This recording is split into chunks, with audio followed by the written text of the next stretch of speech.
ঘড়ির কাঁটায় রাত ১টা ছুঁই ছুঁই। সে সময়েও রাজধানীর অভিজাত এলাকা গুলশানের ট্রাফিক সিগন্যালে ফুল বিক্রি করছেন ১০ বছর বয়সী আলিফ। বৃষ্টিতে ভিজে সিগন্যালে থেমে থাকা গাড়ির জানালায় দাঁড়িয়ে ফুল কেনার আকুতি। এতে যৎসামান্য সাড়া মিললেও বেশিরভাগই মুখ ফিরিয়ে নেয়। আলিফ জানান, পাশের দোকান থেকে ফুল এনে সিগন্যালে বিক্রি করেন। এক এক থোকা ফুল বিক্রি হলে তিনি পান ১০০ টাকা। তবে বৃষ্টির কারণে এই মাঝরাত পর্যন্ত একটি ফুলও বিক্রি করতে পারেননি। ১০ বছরের বাবাহারা আলিফের মাথায় পরিবারের দায়িত্ব, তাই মাঝরাতেও ঘরে ফেরা হয়নি। আব্বু নাই, মা আছে। তুমি কি ফুল বিক্রি করে সংসার চালাও? না, আমার মা বাসা বাড়ির কাম করে তো। আর তুমি কি করো? আমি এগুলো বেচি। গুলশান ২-এর ট্রাফিক সিগন্যালে একটা ট্রিপের অপেক্ষায় রয়েছেন বাইক রাইডার আবু সাইদ। পরিবারের খরচ মেটাতে বাড়তি আয়ের মাধ্যম রাইড শেয়ারিংয়ের পেশা বেছে নিয়েছেন এই যুবক। বৃষ্টিতে কাক ভেজা হয়ে অপেক্ষা করছেন একজন প্যাসেঞ্জারের। একটা টিপ আসলেই, আমি এখান থেকে আমার বাসা যেখানটায় টোটালে প্রায় ১৫ কিলোমিটার দূরে, তা আমার সেই হিসাবে আমার গাড়িতে বর্তমান ৩০ যায় তেল, তাতে মোটামুটি আমার প্রায় ৬০-৭০ টাকা চলে যাবে। তাহলে আমি যদি এখন যেটা পাবো সেটাই আমার জন্য বোনাস, এবং একটা টিপের জন্যই বসে আছি। জীবিকার প্রয়োজনে এভাবে জেগে থাকা আলিফ কিংবা আবু সাইদের অভাব নেই এই শহরে। সারাদিনের ক্লান্তি শেষে ফুটপাতে যাদের রাত কাটে তাদের জীবনের গল্পটা ভিন্ন।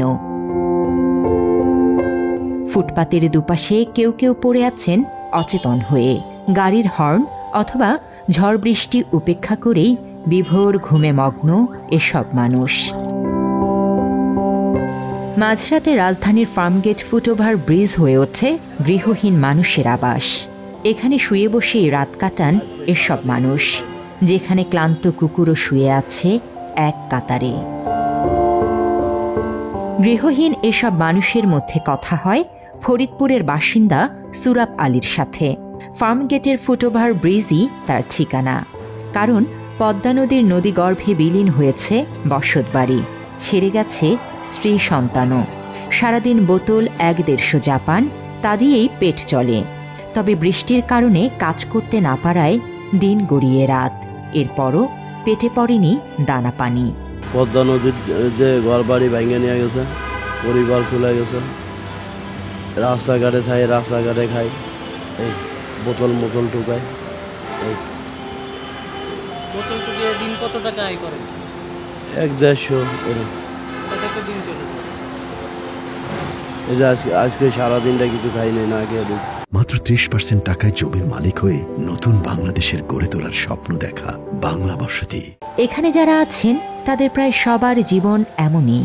মাদকের মোহে পড়ে কারো কারো জীবন হয়েছে বিপন্ন।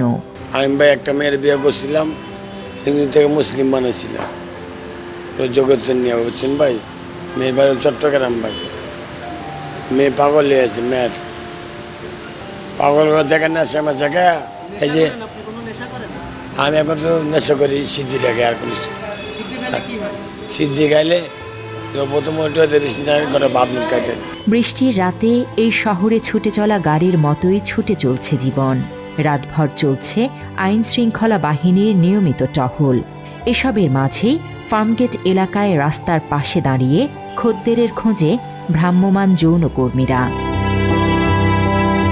এই শহরের ফুটপাতে জেগে থাকা মানুষের মতো হাজারো মানুষ জেগে রয়েছে গুলশান বনানীর মতো অভিজাত এলাকায়। দৃষ্টির আড়ালে থাকা এসব মানুষের খাবারের প্রয়োজন মেটাতে জেগে থাকেন ফুড ডেলিভারি কর্মীরাও।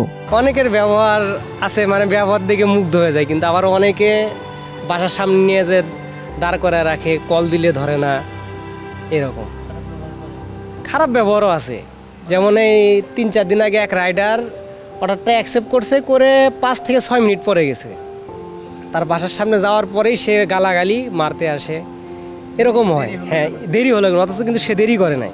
নির্ঘুম রাত কাটে রাজধানীর আকাশচুম্বী ভবন আর ব্যবসা প্রতিষ্ঠানের নিরাপত্তার দায়িত্বে থাকা নৈশ প্রহরীদেরও।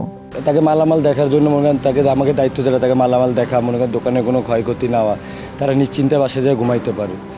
আর তাকে জন্য মনে করেন আমরা সারা জায়গায় তাকে মালামাল দেখার দায়িত্ব, এগুলো আমাকে ঘুমারাম।